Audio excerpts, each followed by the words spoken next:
Emotions. We all have them. In fact, most of us experience several emotions every day. We might be sad one moment and happy the next. As adults, we've had years of practice dealing with our feelings. But for young children, emotions are new and sometimes even overwhelming. So, how do children learn about emotions? They learn from you. Just as parents coach children in sports and in learning their ABCs, parents can coach children through their emotional moments. As you begin to emotion coach, the first question you need to ask is, how do you feel about emotions? For more than 25 years, Dr. John Gottman has studied families and emotions. I started looking at an idea called meta-emotion, M-E-T-A, emotion. Meta-emotion is how we feel about feelings. And how do we think about feelings?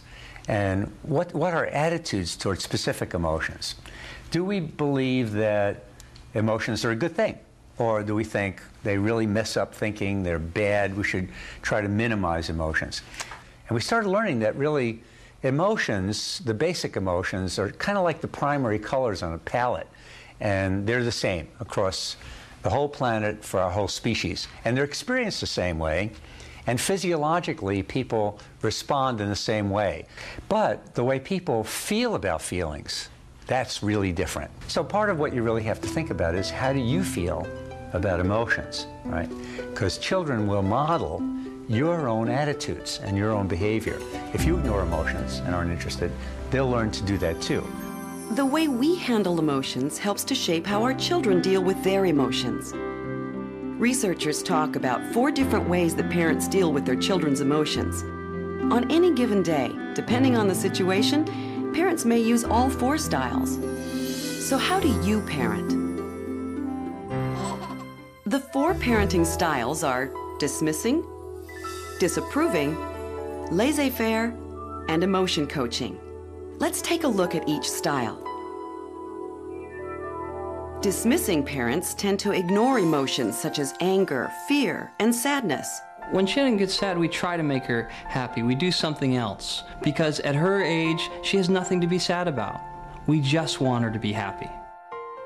One kind of parent that really wound up not thinking the world of emotions was a good idea, that it was harmful to dwell on feelings. We wound up calling them emotion dismissing. And they don't really think about how they're feeling very much. They don't have a detailed vocabulary for their emotions. And they think it's really harmful to dwell on this. So they're not noticing emotions in themselves. And as a result of that, they don't really notice those in their kids. Their kid has to really escalate the emotion to a big degree for them to notice that the child is sad. Dismissing parents value smiles and good moods over tears and negative emotions. They're very good at distracting their children who are sad or angry in hopes of making them happier. Bye, Mom. Bye, Shannon. Give me a kiss.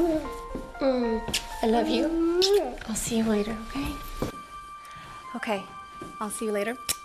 She's gonna be fine, so don't worry. If you say so. She is, okay? Okay. Bye. How about we go do something fun? Do you want to go make cookies? Why don't we go make cookies? Yeah, come on, there's my happy girl. Dismissing parents become very good at making light of their children's negative emotions in an effort to distract them from their bad feelings. Although well-meaning, this method of distraction is a confusing message for a child. Okay, Mommy will be home soon. How about a cookie? It'll be okay, it'll be better.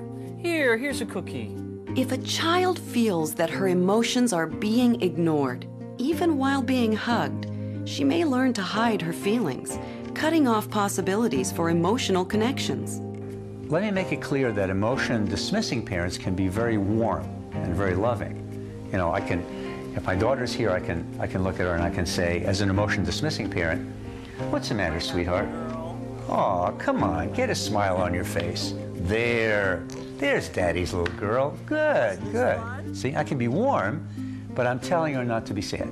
I'm telling her to have a smile on her face. And these emotion-dismissing parents were not bad parents or monsters. They just had a certain attitude about emotions that they were conveying. Disapproving parents criticize or punish children for being sad or angry. I can't stand it when she mopes around. Sometimes I just send her to her room. We had parents who not only were dismissing of emotion, tried to change their kids' emotion, but really disapproved of these negative emotions, as if their kids were bad for being angry. They tend to see these negative emotions, like sadness, anger, and fear in particular, as if they were poisons inside a child, right? As if they were harmful to the child. And some of these parents will actually punish a child even when there's no misbehavior. The child says, "I'm scared in my room. There's nothing to be afraid of." And what is a parent doing by doing that? Perfectly positively intentioned to teach a child about reality and coping with reality. But the message underneath is don't trust your feelings, right? What you feel is not valid. Sadness, fear, anger. These may be new feelings for a child.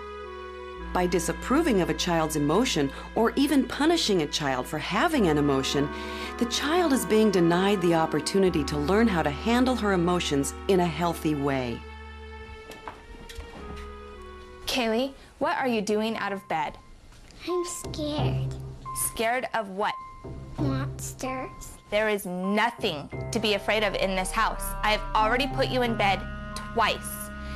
Do not get out of bed. There is no reason. Do you understand? If you get out of bed one more time, no friends. Go. Get. With both disapproving and dismissing parenting, a child learns not to trust her own feelings. She may find it harder to cope with her emotions and is much more likely to suffer from lack of self-esteem. Laissez-faire parenting values and accepts emotions, but fails to provide guidance on behavior. I usually let my son, do as he pleases, let his emotions out, and my motto is, anything goes. These laissez-faire parents did all the steps of emotion coaching, but what they didn't do was set limits and do that problem solving with their kids. And their kids really had problems as they developed, because kids really want limits. They want some kind of constraints and control. They want to know what your values are. Faster. Oh. That? What's that? Hey. Oh. Oh, buddy. That make you sad? Sorry. All right. I know it makes you sad. It's okay. Sad?